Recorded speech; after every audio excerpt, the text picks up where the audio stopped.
Hello. എല്ലാ ദിവസവും വൈകുന്നേരമുള്ളൊരു ചിന്തയാണ്. അല്ലു ഉറങ്ങി എണീക്കുമ്പോഴേക്കും എന്തുണ്ടാക്കണം എന്നുള്ള ചിന്തയാണ് എപ്പോഴും. അപ്പം അല്ലുവിന് ഈ അടയും പിന്നെ കൊഴുക്കട്ട ഒക്കെ ഭയങ്കര ഇഷ്ടമാണ്. അപ്പം ഞാൻ വിചാരിച്ചു ഇന്ന് നെയ്പത്തൽ ഉണ്ടാക്കി കൊടുക്കാമെന്നാണ്. അല്ലുവിന് നെയ്പത്തൽ ഭയങ്കര ഇഷ്ടമാണ്. മുത്താഴത്തിൻ്റെ പൊടി നല്ല അടിപൊളി പൊടിയാണ്. ഇതിനകത്ത് എഴുതിയ പോലെ രുചികരവും ലളിതവും ലാഭകരവുമാണ്. അതുപോലെ തന്നെ അതിന് കുറച്ച് ജാറിൽ കുറച്ച് തേങ്ങ, പിന്നെ കുറച്ച് പെരുംജീരകം, ചെറിയ ഉള്ളിയാണ് വേണ്ടത്. എൻ്റെ കയ്യിൽ ഇല്ലാത്തതുകൊണ്ട് ഞാൻ വലിയ ഉള്ളി ഒക്കെ ഇട്ട് ഒന്ന് ക്രഷ് ചെയ്തെടുത്തു.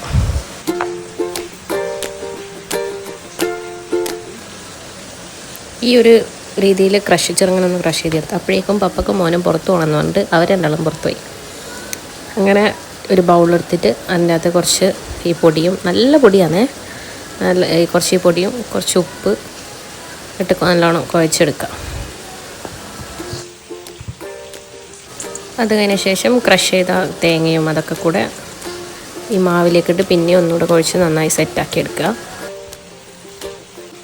ഈ ഒരു പരുവത്തിലായിട്ടുണ്ട്. പിന്നെ എൻ്റെ കയ്യിൽ ഈ സാധനങ്ങളൊന്നും ഇങ്ങനെ അമർത്തുന്ന സാധനങ്ങളൊന്നും ഇല്ലാത്തതുകൊണ്ട് സാധാ ഇങ്ങനത്തെ നമ്മൾ പ്ലാസ്റ്റിക്കിൻ്റെ പേപ്പർ വെച്ചിട്ട് അതിൻ്റെ അകത്ത് ഒരു കുറച്ച് ഉണ്ടയാക്കിയിട്ട് അതിൻ്റെ മുകളിൽ വെച്ച് നേരെ പേപ്പർ മടക്കി പ്ലാസ്റ്റിക്കിൻ്റെ ഷീറ്റ് മടക്കി ഒന്ന് ചെറുങ്ങനെ പ്രസ് ചെയ്ത് കൊടുക്കും.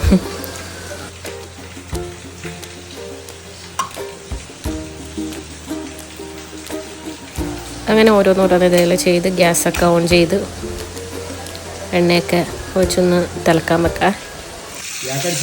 അങ്ങനെ ഓരോ പത്തിരിയായിട്ട് പൊരിച്ചെടുക്കുക. ഇതുവരെ പോയ ആൾക്കാരൊന്നും കാണുന്നില്ല. ഇനി വിളിച്ച് ചോദിക്കേണ്ടി വരും എവിടെ എത്തി.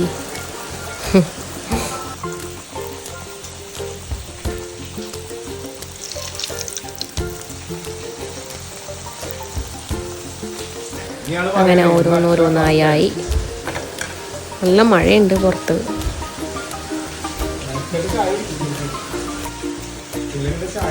അവർ വരുന്നുണ്ട് തോന്നുന്നു, പോയി നോക്കട്ടെ. ഓ, എത്തി.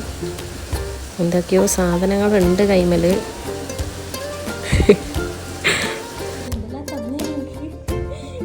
അങ്ങനെ അല്ലുവിനും ഫുഡ് കഴിക്കാൻ കൊടുത്തു. അപ്പോൾ ഇത്രയേ ഉള്ളൂ. എന്നത്തെ വിശേഷം. അല്ലു ഭയങ്കര ഹാപ്പി, അവന് ഇഷ്ടമുള്ള സാധനം കൊടുത്തുകൊണ്ട്. അടുത്ത വീഡിയോ വീണ്ടും കാണാം.